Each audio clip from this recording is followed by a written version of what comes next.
from London.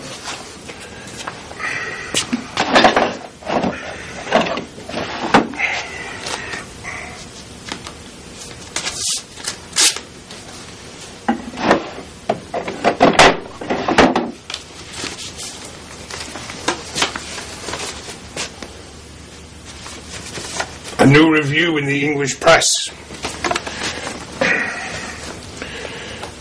The critic who calls our attention to true poetry does us one of the best possible services, for no imagery derived from the beauty or the bounteousness of nature, from golden islands of the sunset or pearly dews of dawn, blah, blah, blah, blah, blah, can express too strongly the goodliness of poetry that is really such.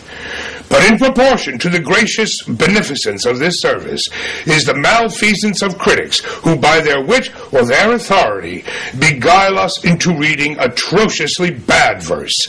If ever I saw anything in print that deserved to be characterized as atrociously bad, it is the poetry of Walt Whitman. I rather wish I had read that privately first. Oh, well. Course of true love never did run smooth. I exist as I am. It is enough. If no one else in the world be aware, I sit content. If each and all be aware, I sit content.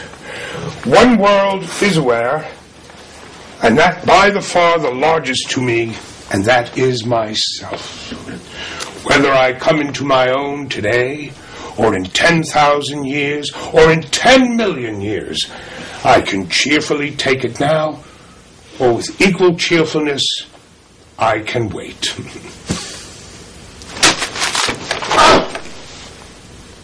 Do I contradict myself? Very well. I contradict myself. I am large. I contain multitudes. I am Walt Whitman.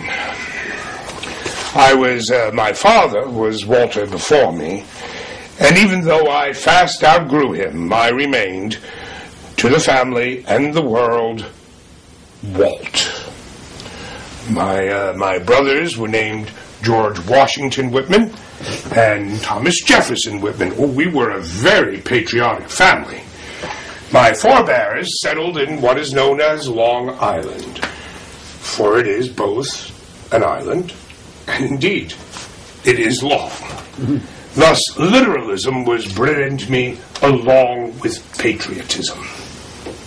I was never a man for metaphor, or what we used to call teapot poetizing, refined, sugary, dignified, proper, supercilious Longfellow.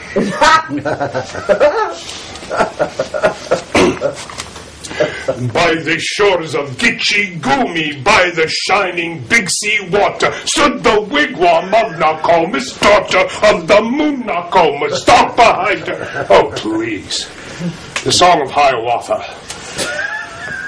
Published 1855. The same year my Leaves of Grass first appeared. Within the next 2 years, he'd sold 50,000 copies. I was lucky if I could give 50 of them away in the next few years. I sent one to Emerson up in Concord, Massachusetts. He was a giant of American letters. Oh, I admired him tremendously. And he admired me. He sent me a very nice note when I sent him his copy, and it said, and this, oddly enough, I remember verbatim, I greet you at the start of a great career. I published that as the frontispiece of my second edition in 1861. I don't think he appreciated it much. Didn't help sell any copies anyway. That new review I erroneously read to you earlier, well, notwithstanding, Leaves of Grass received many fine reviews, astute and filled with high praise. I know. I wrote them. How does a young poet get noticed? You know, if you're not in the club, forget about it.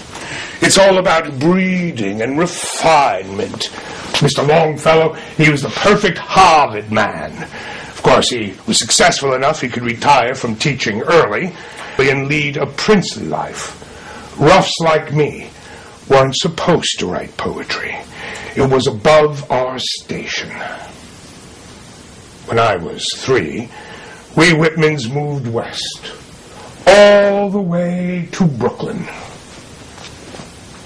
the westernmost and widest part of Long Island, directly across the river from Manhattan.